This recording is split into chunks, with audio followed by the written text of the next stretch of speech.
में सबसे best point होता है दोस्तों अनुवाद बनाना। और अनुवाद में जो होता है, हम लोग पिछले वीडियो में टोटल टॉपिक के बारे में जान चुके हैं। फिर धातु रूप में हम लोग को क्या पढ़ना था वो हम कल बता चुके हैं। नौ को जो कर्ता रूप था वो हमने कल के वीडियो में बता दिया। अगर उसमें कुछ डाउट हो तो कमेंट बॉक्स में जरूर बताएं। और हमारा वीडियो अच्छा लगे तो प्लीज कमेंट शेयर और लाइक जरूर करें। तो आज के वीडियो में हम जानना चाहेंगे कि लकार क्या है। अनुवाद बनाने के लिए सबसे पहले हमको बेस्ट पॉइंट होता है कर्ता रूप और वचन और पुरुष, जो हम कल बता चुके हैं। अगर उसमें कुछ डाउट हो तो फिर से कमेंट बॉक्स में आप बता सकते हैं। आज हम पढ़ेंगे लकार के बारे में। संस्कृत में लकार कितने हैं? लकार तो संस्कृत में टोटल 10 लकार है, लेकिन हम लोग को पढ़ना 5 ही है। अनुवाद 5 में ही बनता है। क्लास 10 तक ये बहुत बेस्ट पॉइंट है। फिर क्लास ग्रेजुएशन के बाद जब आप एमए कीजिएगा उसके बाद 10 लकार की जरूरत वहां पे होती है। फिलहाल 5 लकार ही आपको पढ़ना है। तो आइए देखते हैं 5 लकार कैसा है। दोस्तों सबसे पहला होता है लट लकार।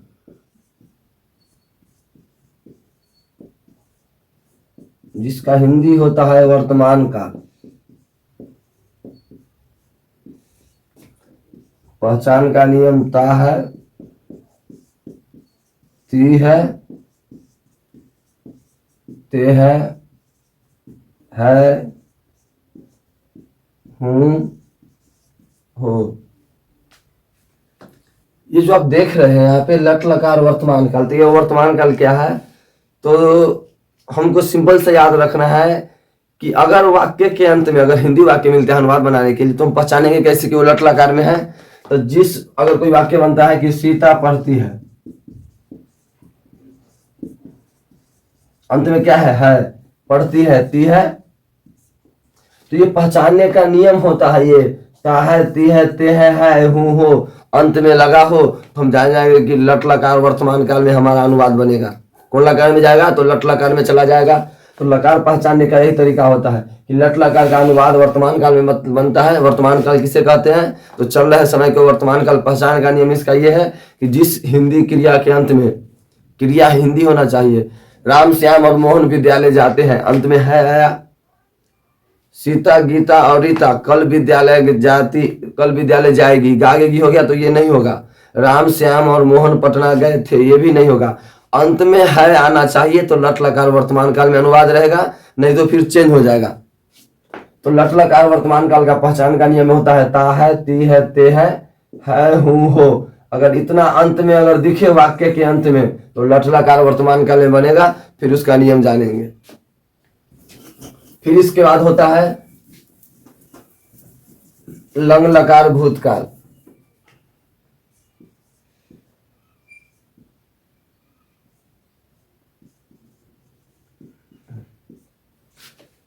लंग लकार भूतकाल कहने से हमारा वाक्य भूतकाल में रहेगा।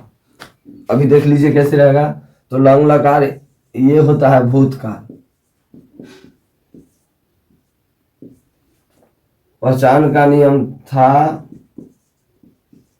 थे, थी। लंग लकार भूतकाल, लट लकार पहली वर्तमान काल। पहचान का नियम ता है, ती है, ते है। अगर किसी हिंदी क्रिया के अंत में अगर हमको ता है, ती है दिख गया तो उसको हम लट लकार वर्तमान काल में उसका अनुवाद बनाएंगे। फिर आ जाइए लंग लकार भूतकाल। तो लंग लकार भूतकाल को कैसे पहचानेंगे? तो अंत में था, थे, थी मिल गया अनुवाद में तो उसको लेके चल जाएंगे लंग लकार भूतकाल में। फिर चलिए आगे देखिए। लट लकार हो गया, लंग लकार हो गया। अब लिरिट लकार पढ़ लेते हैं।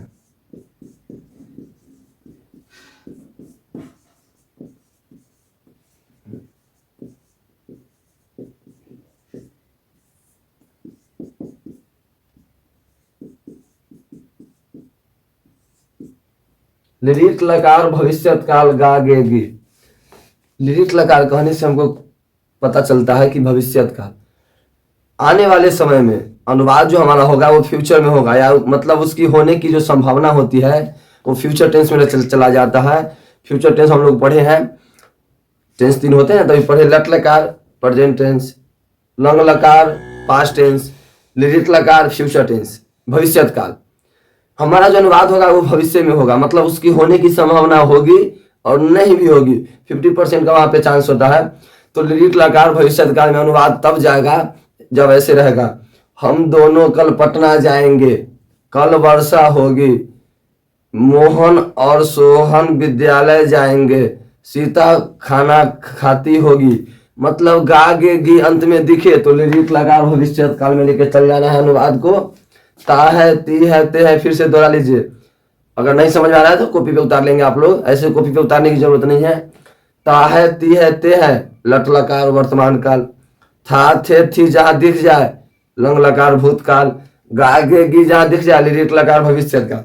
चलिए अब आते हैं लोट लकार अनुज्ञा पे।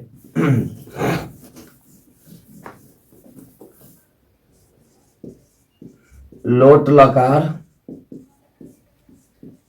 अनुज्ञा,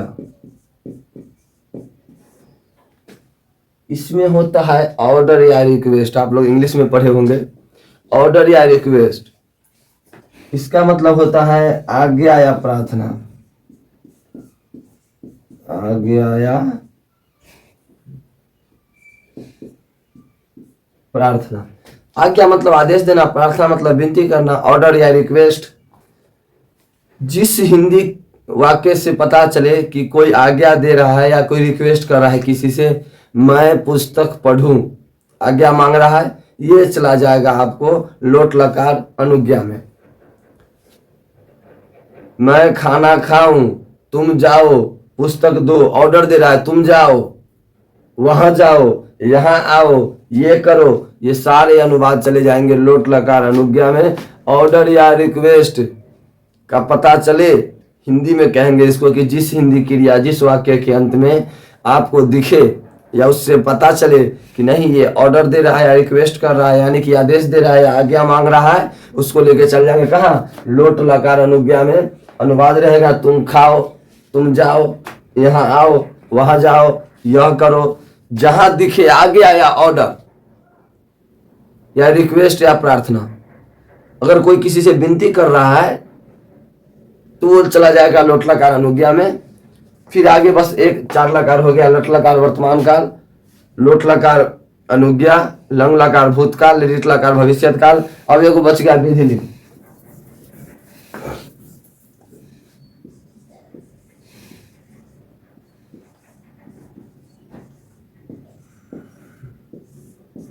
विधि लिंग लकार,